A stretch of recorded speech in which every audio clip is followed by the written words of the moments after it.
Hey hi everyone, I hope you are doing well. Now last class में हमने बात किया था कि आगे आने वाले जो 5-6 महीना है उनमें आपका माइंडसेट क्या होना चाहिए और किस तरीके से आपको अपने लिए प्रॉपर प्लान बनाना है, क्योंकि हर बच्चा इस वक्त अलग अलग स्टेज पे खड़ा होगा। किसी का प्री नहीं क्लियर हो रहा होगा, किसी का मेंस नहीं हो रहा होगा, कोई फाइनल रिजल्ट में नहीं आ रहा होगा। तो आपको आपकी सिचुएशन के हिसाब से एक प्लान बनाना पड़ेगा। और ट्रस्ट मी, हो सकता है अभी आपको ये लगे कि बहुत ज़्यादा टाइम है, लेकिन टाइम बिल्कुल कम है। जैसा मैंने आपको लास्ट क्लास में बोला था कि हम एक टेंटेटिव शेड्यूल बनाएंगे, and this is your tentative schedule. इसमें हम बात करेंगे कि आपको 1 जुलाई से लेके 5 दिसंबर तक किस तरीके से चीज़ों को प्लान करना है। तो ये जो शेड्यूल है बेसिकली आपको एक रफ़ आइडिया दे देगा कि जब भी आप प्लान बना रहे हो तो किस तरीके से बना सकते हो। इनफैक्ट आप यही शेड्यूल फॉलो भी कर सकते हो और अपने हिसाब से, अपने स्ट्रेंथ और वीकनेसेस के हिसाब से इस शेड्यूल में थोड़ा तब्दीली ला सकते हो, थोड़ा चेंज कर सकते हो, राइट। नाउ शेड्यूल देखने से पहले कुछ बेसिक चीज़ों की हम बात कर लेते हैं। जैसा मैंने आपको लास्ट क्लास में ही बोला था कि सबसे पहले क्या करोगे, आप जुलाई 1 से लेके जुलाई 4 तक आप रिवीजन करोगे। जो भी चीज़ें आपने पढ़ी हैं, चाहे साइंस हो गया, हिस्ट्री हो गया, इकोनॉमिक्स हो गया, जो भी कुछ आपने ऑलरेडी पढ़ा है उनको एक बार रिवाइज़ कर लेना, घटना चक्र एक बार देख लेना।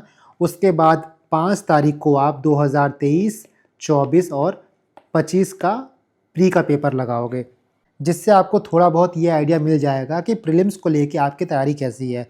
इस स्टेज में सबसे ज़्यादा प्रॉब्लम उनको होती है जिनका प्री क्लियर नहीं होता। जो प्रीलिम्स आराम से क्लियर कर लेते हैं उनको बहुत ज़्यादा इशू नहीं आता टाइम टेबल बनाने में, शेड्यूल बनाने में।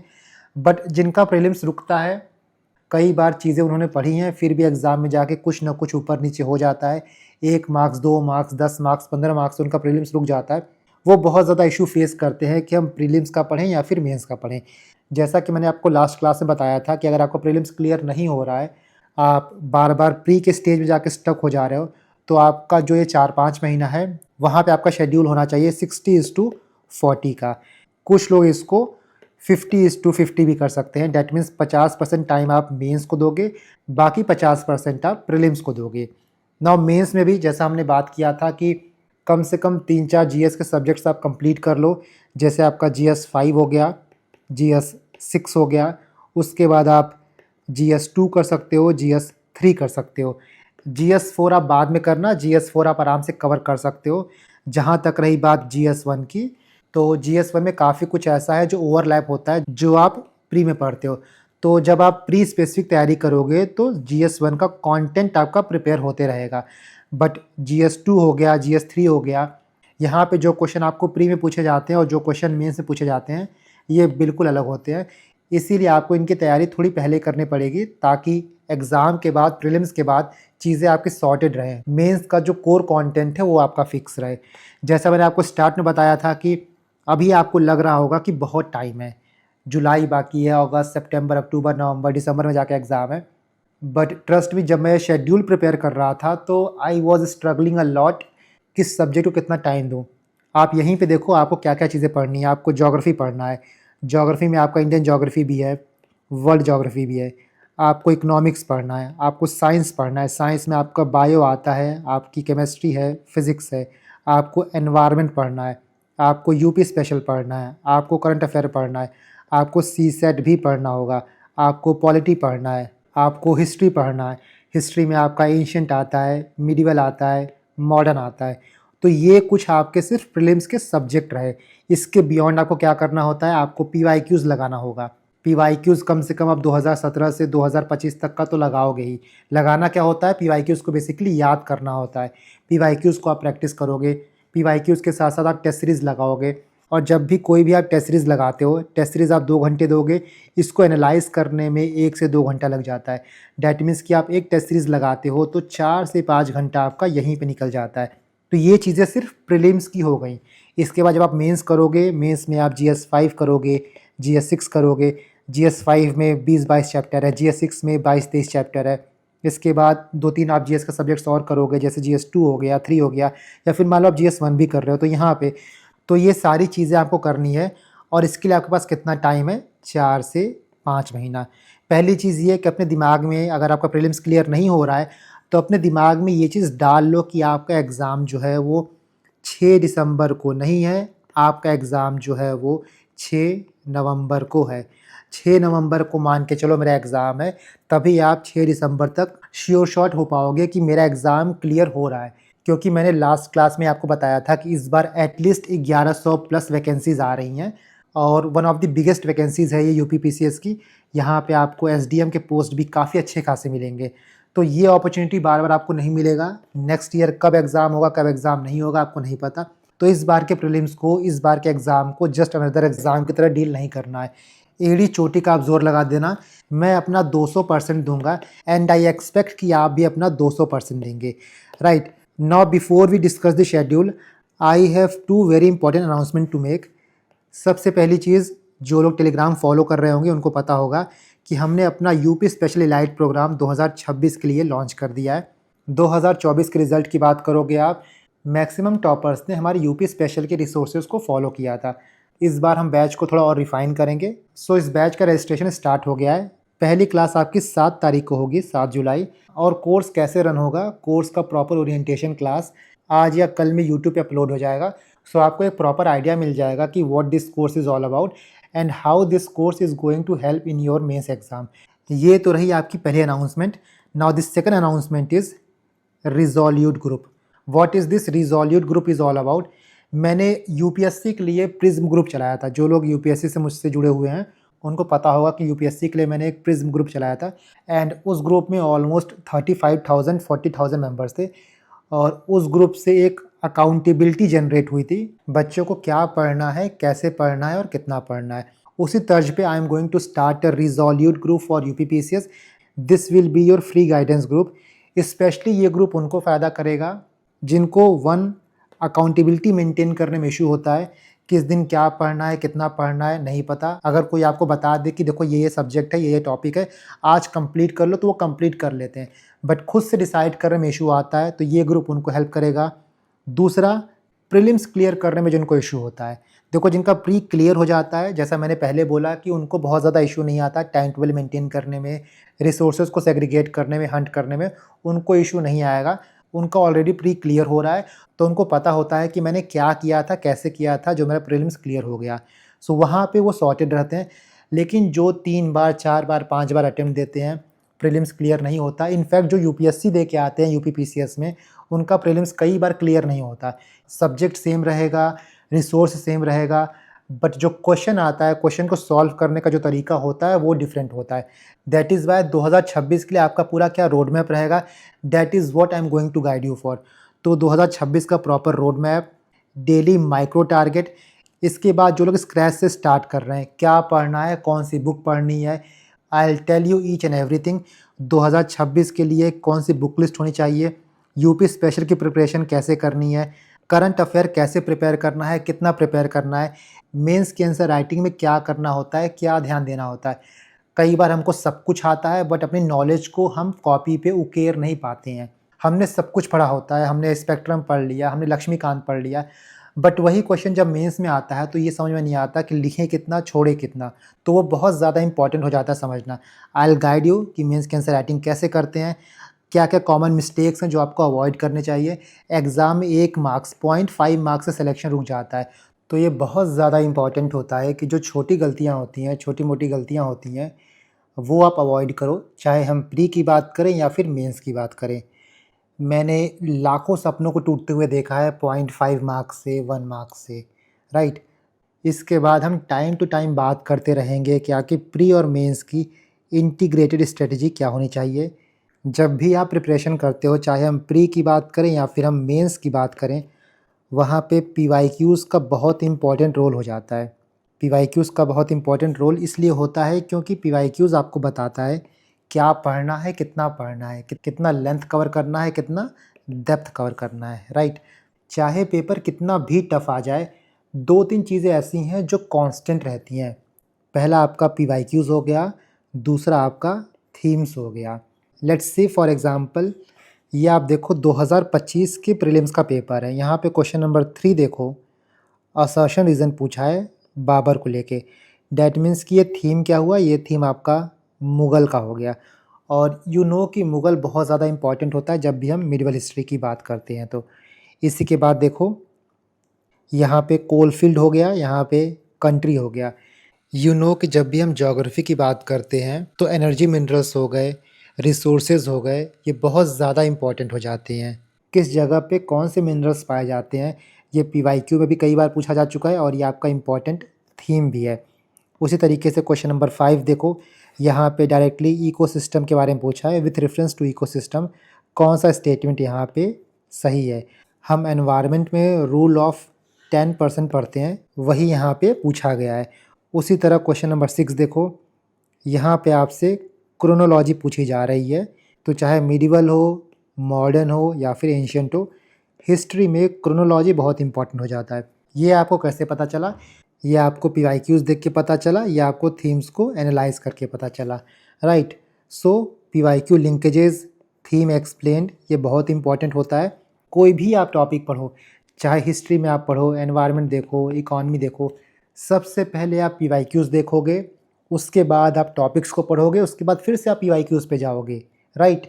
यही रीज़न है कि मैंने आपको कहा कि प्रिपरेशन स्टार्ट करने से पहले आप 2023, 24, 25 इनका पीवाईक्यूज़ एक बार लगा लो। देखो, जब भी लोग तैयारी करते हैं, जो लोग भी सेलेक्टेड होते हैं, हम लोग क्या होता है उनका स्टार्टिंग पॉइंट देखते हैं और उनका फिनिशिंग पॉइंट देखते हैं। हमको लगता है कि भाई उन्होंने सब कुछ सही किया और यहाँ पे उनका सिलेक्शन हो गया। बट रियलिटी क्या होती है, ये पाथ इतना स्ट्रेट नहीं होता, काफ़ी इसमें ज़िगज़ैग मोशन होते हैं। कभी ग्राफ ऊपर जाता है, कभी बहुत नीचे जाता है, कभी कुछ उन्होंने पढ़ लिया, गलत पढ़ा तो कभी ग्राफ पीछे भी आता है। So the most important thing is consistency, discipline, ये आपको मेंटेन करके चलना है, सिर्फ प्री तक नहीं बल्कि फाइनल सिलेक्शन तक, राइट? आप खुद से पढ़ते हो, खुद से चीज़ों को फिगर आउट करते हो, तो हो सकता है ये ग्राफ आपका बहुत ऊपर नीचे जाए। कोई आपको गाइड करता है तो ये ग्राफ आपका थोड़ा सा कम ऊपर नीचे जाता है। और मेरी कोशिश यही रहेगी कि आपके जर्नी का ग्राफ जितना ज़्यादा से ज़्यादा स्ट्रेट हो उतना ही बढ़िया है, right? Next one is important content, no dumping. Normally क्या होता है ग्रुप में कि कोई भी मटेरियल आता है लोग डंप कर देते हैं। ना आपके पास इतना टाइम है पढ़ने का, ना आपके ब्रेन की इतनी कैपेसिटी है कि दुनिया भर का इन्फॉर्मेशन आप दिमाग में रख लो। मैं आपको 2000 पेज दे दूँ, मैं आपको 2500 पेज दे दूँ और बोलूँ कि इसमें से क्वेश्चन आएगा, तो वो क्वेश्चन आएगा ही आएगा। बट ना 2000 2500 पेज आप पढ़ पाओगे और ना ही एग्ज़ाम में आप उसको रेप्लिकेट कर पाओगे, रिप्रोड्यूस कर पाओगे। सो स्मार्ट प्रिपरेशन वो होता है कि आप इनपुट टू आउटपुट रेशियो देख के पढ़ो कि मैं यहाँ से इतना पढ़ रहा हूँ तो मुझे यहाँ से इतना आउटपुट मिलेगा, राइट? सो जो इम्पोर्टेंट पीडीएफ हैं, चाहे प्रीलिम्स की फैक्ट शीट्स हो गई, इम्पॉर्टेंट कमिटीज़ हो गए, उनके रिपोर्ट्स हो गए, डेटा हो गए, फैक्ट्स हो गए, फिगर्स हो गए जो एग्ज़ाम में आ सकते हैं, इम्पॉर्टेंट माइंड मैप्स हो गया, इम्पॉर्टेंट टॉपिक्स हो गए विच आई फील कि एग्ज़ाम में आने की संभावना ज़्यादा है या फिर आपको उसको पढ़ना चाहिए, मैं ग्रुप पे टाइम टू टाइम डालता रहूँगा, राइट? तो ये है आपका second announcement, that is the resolute group. अच्छा, आप मुझे कमेंट सेक्शन में ये बताना कि मैंने इस ग्रुप का नाम रिज़ॉल्यूट ग्रुप क्यों रखा है। नाउ इस ग्रुप का लिंक आपको मेरे टेलीग्राम पे मिल जाएगा, मेरे टेलीग्राम का लिंक आपको डिस्क्रिप्शन बॉक्स में मिल जाएगा। एंड इस ग्रुप की जो भी चीज़ें हैं हम 6 तारीख से स्टार्ट करेंगे। 5 तारीख तक जो मैंने बताया है आपको 2023, 24, 25 का पेपर लगा लो। उसके बाद हम 6 तारीख से प्रॉपर्ली स्टार्ट करेंगे। मैं आपको माइक्रो टारगेट दूँगा कि आपको इस दिन ये करना है। और डोंट वरी, मैं चीज़ों को ओवरलोड नहीं करूँगा कि सब कुछ मैं आज दे दूँ, ये पढ़ लो। जो चीज़ें मैं आपको बोलूँगा कि इस दिन आप ये पढ़ो, बस उतना ही पढ़ना, उसके बियॉन्ड या फिर उसके आगे पीछे नहीं देखना है। सो आई होप कि हम साथ ही जर्नी कंप्लीट करेंगे एंड सक्सेसफुली कंप्लीट करेंगे। सो ये आपके 2 अनाउंसमेंट हो गए। Now let's move on to the 5 month study calendar जो आपका जुलाई 1 से दिसंबर 5 तक चलेगा। वैसे जुलाई का 4-5 दिन निकल गया है, तो आई होप कि एटलीस्ट आपने जो घटना चक्र है उसका मोटा-मोटा रिवीजन कर लिया होगा। देखो, सबसे पहले मैं आपसे रिक्वेस्ट करता हूँ कि प्लीज़ मेहनत करना। वैसे भी बहुत चीज़ें ऐसी हैं जो आपके हाथ में नहीं होती इस एग्ज़ाम में, तो जो आपके हाथ में एटलीस्ट हम वो करें। अगर हमारे हाथ में है कि हम 10 घंटा 11 घंटा पढ़ सकते हैं तो हमको पढ़ना पड़ेगा। अगर आप नहीं पढ़ोगे तो कोई और पढ़ेगा। और अल्टीमेटली आप ये सोचो कि जिस दिन रिज़ल्ट आता है, जिनका नहीं होता है उनको कोई नहीं पूछता है, तो आप उस ज़ोन में नहीं जाना चाहोगे। आप कितनी भी मेहनत किए रहो, आपने 12 घंटा, 15 घंटा, 20 घंटा पढ़ा हो, आपका रिज़ल्ट नहीं आएगा तो आप किसी को जस्टिफ़ाई नहीं कर सकते कि मैंने बहुत पढ़ा है। और वहीं आपका रिज़ल्ट आ जाता है तो आप चाहे हँसते-खेलते पढ़ो, आप 2 घंटा पढ़ोगे, सबको लगेगा कि इसने बहुत मेहनत की है। तो अल्टीमेटली लास्ट में रिज़ल्ट मैटर बहुत करता है। एटलीस्ट जिसके लिए आप प्रिपेयर कर रहे हो, जिसके लिए आप दिन-रात दे रहे हो, वो हमको नहीं मिलता तो हमको क्लोज़र नहीं मिल पाता है, ठीक है? तो पहली चीज़ ये कि 10 घंटा तो आपको पढ़ना ही है, इससे कम लेके मत चलना। 24 घंटा होता है, 24 में से 10 घंटा आपको एग्ज़ाम को देना ही है। जो लोग जॉब कर रहे हैं, वो 4-5 घंटा देंगे। कोशिश करेंगे कि जहाँ से टाइम निकाल सकें, चाहे आप जॉब कर रहे हो, चाहे आप ट्रैवल कर रहे हो, कुछ चीज़ें आप पढ़ सकते हो, कुछ चीज़ें फ़ोन में स्क्रॉल कर सकते हो, करते रहना। टाइम को चुराना होगा आपको। ये एक्सक्यूज़ बिल्कुल आप नहीं दे सकते हो कि मैं जॉब कर रहा हूँ। देखो, आप जॉब कर रहे हो तो आपके पास एक सिक्योरिटी है। तो जब आपके पास सिक्योरिटी रहता है तो कुछ ना कुछ ट्रेड ऑफ आपको करना पड़ेगा। जो लोग पूरी तरीके से पढ़ाई कर रहे हैं उनके पास जॉब की सिक्योरिटी नहीं है, उनके पास फाइनेंशियल सिक्योरिटी नहीं है, तो वहाँ पे उनके सर पे प्रेशर है। आप जॉब कर रहे हो तो आपके पास फाइनेंशियल सिक्योरिटी है। तो जो पैसे की तंगी है या फिर पैसे का इश्यू है वो आपके सर पे नहीं है, आपके ऊपर टाइम का इश्यू है। तो ट्रेड ऑफ रहता है कि आप पढ़ रहे हो, आप 2 एग्ज़ाम की तैयारी कर रहे हो, कहीं न कहीं कुछ ना कुछ ऊपर-नीचे करना पड़ता है। लास्ट में जो एग्ज़ाम क्लियर करता है या फिर जिसका एग्ज़ाम क्लियर नहीं होता, उसके पास कोई एक्सक्यूज़ नहीं होता कि मेरे पास 10 घंटा था, मेरे पास 4 घंटा था, ठीक है? सो शेड्यूल देखने से पहले हम ये देखते हैं कि कितने क्वेश्चन कहाँ से आते हैं और पहली चीज़ ये दिमाग में रखना कि कोई भी टॉपिक छोड़ के नहीं जाना है। चाहे एंशिएंट की बात करो, मिडीवल की बात करो, मॉडर्न की बात करो, अभी आपके पास टाइम है तो चाहे हिस्ट्री हो, ज्योग्राफी हो, कुछ भी छोड़ के नहीं जाना है। जैसा मैंने शुरू में ही एक क्लियर कर दिया है कि 1 मार्क्स से भी सिलेक्शन रुक जाता है, 0.25 0.5 मार्क्स से भी सिलेक्शन रुका हुआ है। तो आप ये नहीं चाहोगे कि मेरा ये क्वेश्चन ईज़ी वाला छूट जाए, ये क्वेश्चन छूट जाए। हर एक टॉपिक को पढ़ना है, बहुत टफ जो हो जाता है, जो आपको याद नहीं हो पा रहा है, उनको आप लास्ट में रखो, लेकिन स्टार्ट से दिमाग में ये लेके नहीं चलना है कि यार ये टफ होता है, इसको मैं छोड़ दूँगा और इसकी जगह मैं ये पढ़ लूँगा। हर चीज़ की इम्पोर्टेंस होती है, जो कम इम्पोर्टेंट है उसको थोड़ा बाद में पढ़ेंगे, उसको थोड़ा कम टाइम देंगे, जो ज़्यादा इम्पोर्टेंट है, जो लो हैंगिंग फ्रूट है, उसको हम पहले कैप्चर कर लेंगे। तो कोई भी टाइम टेबल बनाने से पहले ये बहुत इम्पोर्टेंट हो जाता है कि आप अपना आउटपुट टू इनपुट रेशियो देखो, कितना आउटपुट हम कहाँ दें, वहाँ से हमको कितना इनपुट मिलेगा। तो यहाँ पे आपका हिस्ट्री है, एंशिएंट, मिडीवल, मॉडर्न।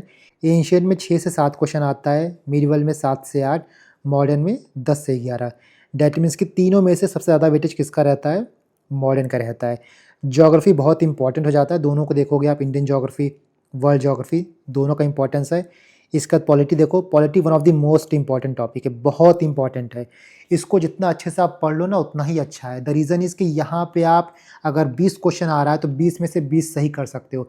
थोड़ी पकड़ रहेगी तो 20 में से 20 आप सही कर लोगे, क्योंकि यहाँ पे बहुत ज़्यादा घुमाता नहीं है। ऐसा बिल्कुल भी नहीं होगा कि जो दिया होता है आपने उसको सुना नहीं होता। कहीं न कहीं आपने सुना होता है, कुछ चीज़ें हमको याद नहीं होती हैं, कुछ कन्फ्यूजन हो जाती है तो हमारा गलत हो जाता है। Otherwise polity is one of the lowest hanging fruit. आप इसको हमेशा पढ़ते हो, आप लोगों से बात कर रहे हो तब भी आप पॉलिटी पढ़ रहे हो, आप न्यूज़पेपर पढ़ रहे हो तब भी आप पॉलिटी पढ़ रहे हो, दुनिया भर की पॉलिटिक्स आप देख रहे हो तब भी आप पॉलिटी पढ़ रहे हो। तो पॉलिटी हमारे आस-पास ही है, तो पॉलिटी को आपको बिल्कुल भी इग्नोर नहीं करना है। One of the lowest hanging fruit है। यहाँ कोशिश करना है कि हम 90 टू 95% स्कोर करें। इसके बाद साइंस की बात करोगे, साइंस में बायो का वेटेज सबसे ज़्यादा होता है। बायो में 8 से 9 क्वेश्चन पूछा जाता है। इसके बाद केमिस्ट्री, फिजिक्स में 4 से 5। एनवायरनमेंट भी बहुत ईज़ी आता है, खासकर हम यूपी पीसीएस की बात करें तो यूपी पीसीएस का एनवायरनमेंट जो होता है बहुत ही शॉर्ट होता है और बहुत ही ईज़ी होता है। यहाँ भी आपको 15 से 16 क्वेश्चन मिलता है। इकोनॉमिक्स में भी आपको 15 से 16 क्वेश्चन मिलेगा। इकोनॉमिक्स बेसिकली 2 पार्ट में होता है, एक आपका करंट अफेयर बेस्ड होता है और एक आपका बेसिक इकोनॉमिक्स होता है। बेसिक इकोनॉमिक्स में भी कंसेप्ट आपका सही रहेगा तो यहाँ से आप मैक्सिमम क्वेश्चन सही कर सकते हो। नेक्स्ट हम करंट अफेयर की बात करें तो इसका वेटेज हमेशा से ज़्यादा रहा है, 30 से 32 क्वेश्चन पूछा जाता है। इसके बाद देखो यूपी स्पेशल। यूपी स्पेशल में पिछले कुछ सालों तक क्वेश्चन बहुत कम पूछा जाता था। फॉर एग्ज़ाम्पल आप यहाँ पे देखो 2018 में 3, 4, 3, 4, 4, बट 2023 से देखोगे इसमें नंबर ऑफ क्वेश्चंस धीरे-धीरे बढ़ रहे हैं। 6 क्वेश्चन पूछा गया 23 में, 24 में 9 क्वेश्चन और 25 में 11 क्वेश्चन। तो यूपी स्पेशल अब ऐसा हो गया है कि आप इसको इग्नोर नहीं कर सकते हो, चाहे हम प्री की बात करें या फिर हम मेंस की बात करें, राइट? और इसीलिए मैंने आपसे बोला है कि आप यूपी स्पेशल जो पेपर 5, पेपर 6 है, उसको कंप्लीट कर लो एग्ज़ाम से पहले ही। एक बार आप पेपर 5-6 कंप्लीट कर लोगे तो यूपी स्पेशल में चाहे कैसा भी क्वेश्चन आएगा, आप आराम से टैकल कर लोगे। इसमें कोई लॉजिक नहीं है, कोई बुद्धिमानी नहीं है कि यूपी स्पेशल आप प्रीलिम्स के लिए अलग से तैयार करो और मेंस के लिए अलग से तैयार करो। आप यूपी स्पेशल को मेंस के पर्सपेक्टिव से तैयार करो एंड वही आपका प्रीलिम्स में भी काम देगा। अभी आपके पास टाइम है तो अपनी मेहनत को आप डबल मत करो कि अभी मैं प्री के हिसाब से पढ़ लेता हूँ और फिर प्री के बाद मैं मेंस के हिसाब से पढ़ूँगा। नहीं, अभी से आप मेंस के हिसाब से पढ़ो। राइट। इसके बाद मिसलेनियस क्वेश्चन कुछ आता है, जैसे एग्रीकल्चर डेटा हो गया, मिनरल डेटा हो गया, सेंसस पूछ लेता है, लाइफ स्टॉक सेंसस पूछ लेता है, राइट, कैपिटल पूछ लेता है। ये सारी चीज़ें आपकी मिसलेनियस में आती हैं। तो ये आपका वेटेज रहा, वेटेज टेबल, और इसी के हिसाब से आपको अपना टाइमलाइन शेड्यूल करना है। इसके हिसाब से प्लस आपकी क्या स्ट्रेंथ है, आपकी क्या वीकनेसेस है। फॉर एग्जांपल आपको ज्योग्राफी थोड़ा टफ लगता है, आपको हिस्ट्री टफ लगता है, तो आप इसको थोड़ा पहले शेड्यूल करो। दूसरी चीज़, जब भी आप कोई टॉपिक शेड्यूल कर रहे हो कि मुझे क्या पढ़ना है, कितना पढ़ना है, तो एक चीज़ ध्यान रखना, ये देखना कि उसका जो रिटेंशन रेट है वो कितना है। फॉर एग्जांपल हम एंशिएंट की बात करते हैं, हम मिडिवल की बात करते हैं, तो यहाँ पे रट्टाफिकेशन बहुत होता है। तो कोशिश करो कि इसको हम बाद में रखें, ताकि एग्ज़ाम से पहले इसको हम पढ़े रहें, हमारे दिमाग में चीज़ें फ्रेश रहें। नहीं तो आप एंशिएंट मिडिवल को आज पढ़ोगे, 10 दिन बाद रिवाइज़ नहीं करोगे तो पूरा भूल जाओगे, वापस आप ज़ीरो पे आ जाओगे। बट वहीं हम ज्योग्राफी की बात करते हैं, हम इकॉनमी की बात करते हैं, पॉलिटी की बात करते हैं, हम इवन एनवायरनमेंट की बात करते हैं, तो यहाँ पे कहीं न कहीं कॉन्सेप्ट इन्वॉल्व होते हैं। इन कॉन्सेप्ट को आप समझ सकते हो और इनका जो रिटेंशन रेट होता है वो काफ़ी हाई होता है। दैट इज़ वाई जो कंसेप्चुअल चीज़ें हैं उनको आप थोड़ा पहले पढ़ लोगे तो इनको बहुत बार रिवाइज़ करने की ज़रूरत नहीं पड़ेगी। दूसरी चीज़, जिनका वेटेज बहुत ज़्यादा है उनको आप पहले कंप्लीट कर लो, अदरवाइज़ लास्ट में क्या होगा कि कुछ ना कुछ वहाँ पे आप छोड़ दोगे, यार ये टफ हो रहा है, ये याद नहीं हो रहा है, तो उसको मैं छोड़ देता हूँ। तो पहले आप रिवाइज़ कर लोगे, पहले पढ़ लोगे, तो लास्ट में आपको क्या लगेगा कि मैंने इस चीज़ को तो पढ़ा है, तो मैं एक बार और देख लेता हूँ। अदरवाइज़ नई चीज़ उठाने में आपको बहुत ही प्रॉब्लम होगी। तो इन सब चीज़ों को ध्यान में रखते हुए हमने एक टेंटेटिव शेड्यूल बनाया है। इस पीडीएफ को मैं टेलीग्राम पे डाल दूँगा, इसको आप डाउनलोड कर लेना, इसका प्रिंट आउट निकाल लेना। आप ये मान सकते हो कि हमारा जो रिज़ॉल्यूट ग्रुप है, उसका ये पहला वीडियो है। यहाँ मैं बेसिकली आपको एक रोड मैप दे रहा हूँ, किस तरीके से आपको आगे बढ़ना है। सो हमारा सबसे पहले टारगेट क्या रहेगा, हमको इन 4-5 महीनों में अपना यूपी स्पेशल कंप्लीट करना है, पेपर 5-6 कंप्लीट करना है। इसके साथ एटलीस्ट हमारा जीएस 1, 2 और 3 में से कोई 2 सब्जेक्ट हो जाए। पूरा नहीं भी होता है तब भी कोशिश करना है कि 80 to 90% हमारा हो जाए। जितना ज़्यादा हो जाए हमारा उतना अच्छा है। बट इसके साथ-साथ आपको प्री की जो प्रिपरेशन है उसको कॉम्प्रोमाइज़ नहीं करना है। प्रीलिम्स किसी भी तरीके से क्लियर करना है। प्री आप क्लियर कर लोगे, मेंस में हम और मेहनत करेंगे, मेंस में हम 10 की जगह 12 घंटा पढ़ेंगे, हमारा मोटिवेशन बहुत ज़्यादा हाई रहेगा। अगर मान लो 80% नहीं होता है, 60% होता है, तब भी प्री के बाद अगर आपका प्री क्वालीफाई हो जाता है तो आराम से जो 20% 30% का गैप है आप इसको कंप्लीट कर लोगे, इसको आप कवर कर लोगे। बट फर्स्ट एंड फॉरमोस्ट बात अपने दिमाग में ये रखना है कि आपको प्रीलिम्स एनी हाउ क्वालीफाई करना है, किसी भी तरीके से आपको प्रीलिम्स क्वालीफाई करना है। तो अगर आप इस शेड्यूल को देखो, सबसे पहले 1, 2, 3, 4 जुलाई तक आपको घटना चक्र रिवाइज़ करना था। उसके बाद आपको 5 तारीख को 23, 24, 25 का पेपर लगाना था। उसके बाद हम किससे स्टार्ट करेंगे, हम ज्योग्राफी से स्टार्ट करेंगे। ज्योग्राफी बहुत लेंदी होता है, बहुत कुछ याद करना होता है, बहुत कॉन्सेप्ट इन्वॉल्व होता है, तो ज्योग्राफी को हम पहले ही कंप्लीट कर लेंगे। ज्योग्राफी के लिए मैंने आपको 3 वीक दिया है और हर वीक में जो संडे का दिन रहेगा वहाँ पे आप रिवाइज़ करोगे, जो हफ्ते भर आप पढ़े रहोगे। इसके साथ कोई मिनी टेस्ट होगा, उसको लगाओगे स्पेशली ज्योग्राफी का, साथ में 2 मेंस की आंसर राइटिंग करोगे। इसको मैं रिज़ॉल्यूट ग्रुप पे डालूँगा, 2 मेंस के क्वेश्चन डालूँगा, आप उसको लिखना, रात में मैं उसका सॉल्यूशन डालूँगा, मॉडल आंसर। कुछ भी आपको नहीं आता तो आप क्या करोगे, क्वेश्चन देख लो, क्वेश्चन देखने के बाद उन क्वेश्चन पे आप अपने नोट्स पढ़ लो, नोट्स पढ़ने के बाद आप आंसर लिखो। लेकिन आपको लिखना स्टार्ट करना पड़ेगा। लिखना एक कला होती है, राइटिंग इज़ एन आर्ट, और आर्ट आपको एक दिन में नहीं आएगा। आप ये सोचोगे कि मैं डायरेक्ट मेंस में जाके लिख दूँगा, तो आप उस तरीके से आंसर को प्रेज़ेंट नहीं कर पाओगे। लिखने में बहुत ज़ोर आता है, बहुत मेहनत लगती है, आई नो, लेकिन लिखना पड़ेगा। Mains is all about writing. आप खुद देखना कि आप जुलाई में लिखो, अगस्त में लिखो, सितंबर में लिखो, अक्टूबर में जाके आप अपने आंसर को जुलाई के आंसर से मैच करना, खुद आपको नज़र आएगा कि कितना डिफरेंस आपने क्रिएट कर दिया है। तो आपको हर संडे को 2 आंसर लिखना है विदाउट फेल। ये 3 हफ्ते आपका ज्योग्राफी चलेगा। ज्योग्राफी के बाद हम क्या स्टार्ट करेंगे, एनवायरनमेंट। एनवायरनमेंट भी आपका 2 हफ्ते चलेगा। इसके साथ-साथ आपको क्या करना है कि हफ्ते में 3 दिन जीएस 3 का कोई भी मेंस का टॉपिक पढ़ना है। आप जीएस 3 का सिलेबस देखोगे, पॉइंट दिया हुआ है, आपको अलग-अलग पॉइंट्स मिलेगा। जीएस 3 में से जो भी टॉपिक आपको सेलेक्ट करना है, आप हफ्ते में 3 दिन मेंस के टॉपिक को दोगे, राइट। एनवायरनमेंट के बाद हम क्या करेंगे, एनवायरनमेंट आपका 8 अगस्त तक ख़त्म हो जाएगा। इसके बाद हम पॉलिटी स्टार्ट करेंगे। पॉलिटी के लिए आपके पास 2 वीक है। आफ्टर पॉलिटी हम मॉडर्न हिस्ट्री स्टार्ट करेंगे। मॉडर्न हिस्ट्री आपका 5 सितंबर तक चलेगा। आप रिवाइज करते रहना हर दिन। एंड सबसे इम्पॉर्टेंट चीज़ कि आपका यूपी स्पेशल चलता रहेगा, हर दिन यूपी स्पेशल का कुछ ना कुछ आप पढ़ते रहना। क्योंकि आपका टारगेट ये है कि मेंस से पहले मेरा यूपी स्पेशल ख़त्म हो जाए, GS3 के कुछ टॉपिक्स ख़त्म हो जाएँ और GS2 के कुछ टॉपिक्स ख़त्म हो जाए। नेक्स्ट मॉडर्न हिस्ट्री के बाद हमारा साइंस आएगा। साइंस में आपके पास 3 हफ्ता है। साइंस के बाद इम्पॉर्टेंट क्या है? Economics. And after economics last में हमने क्या रखा है? Ancient medieval. इसके साथ साथ जो आपने पढ़ा रहेगा, फॉर एग्जांपल हमने पहले ज्योग्राफी पढ़ा था, एनवायरनमेंट पढ़ा था, उसको हम रिवाइज़ करते रहेंगे। हमारा टारगेट ये रहेगा कि कम से कम 3 बार चीज़ें रिवाइज़ हो जाएँ। एक जो आपकी मेन रीडिंग रहेगी, उसके बाद 2 रिवीजन और। एंड लास्ट में जो आपके एग्ज़ाम का आखिरी हफ्ता रहेगा, जो 1 से लेके 5 दिसंबर का टाइम रहेगा, वहाँ पे आपका फाइनल फैक्ट रिवीजन होगा, दैट इज़ रट्टाफिकेशन होगा। नेक्स्ट इसके बाद जब हम नवंबर में आएंगे तो आपका रिवीजन शेड्यूल इस तरीके से चलता रहेगा। 1-2 चीज़ें और इम्पॉर्टेंट हैं। पहला आप संडे को या फिर सैटरडे को या फिर जब भी आपको लगे टेस्ट दोगे। दूसरी चीज़ रिवाइज़ आप करते रहोगे। एंड तीसरी चीज़ जो हमने बोली, आप PYQs को देखते रहना। PYQs आप देखोगे तभी आपको समझ में आएगा कि कितना हमको रिवाइज़ करना है, कितना हमको पढ़ना है। इसके साथ साथ यूपी स्पेशल ख़त्म करना है, GS पेपर 3 ख़त्म करना है, GS पेपर 2 या GS पेपर 1 ख़त्म करना है, जो भी आपको फ़ीज़िबल लगे। ना ये आपका नेक्स्ट 5 मंथ का टेंटेटिव शेड्यूल हो गया। यहीं पे आप देख सकते हो कि आपका शेड्यूल जो है, आपका जो टाइम टेबल है, कितना टाइटली पैक्ड है। और यही मैं आपको स्टार्ट में बोल रहा था कि बहुत ज़्यादा आपके पास टाइम नहीं है। जब आप पढ़ने बैठोगे तब आपको पता चलेगा कि समय कैसे भाग रहा है। एक-एक सेकंड बहुत ज़्यादा इम्पॉर्टेंट है और आपको एक-एक सेकंड को यूटिलाइज़ करना है। लास्ट में मैं आपसे सिर्फ ये बोलना चाहूँगा कि you haven't come this far to come this far. यहाँ तक अगर आप आए हो तो फाइनल सिलेक्शन की जो लाइन है उसको क्रॉस करने के लिए जान लगा देना है। और दिमाग में अपने सिर्फ एक टारगेट को रखना है। रोज़ थोड़ा-थोड़ा बढ़ोगे तो अल्टीमेटली जहाँ पहुँचना चाहते हो आप पहुँच जाओगे। कभी भी डिस्ट्रैक्शन हो, कभी भी मन पढ़ने का ना करे, कभी भी आप अपने रास्ते से भटको, तो बस ये सोच लेना कि 6 दिसंबर को ये सोच लेना कि फाइनल रिज़ल्ट के दिन अगर मैं PDF में अपना रोल नंबर सर्च करूँ और कंप्यूटर में टिन से आवाज़ हो रिज़ल्ट नॉट फाउंड, तो आपको क्या फ़ील होगा?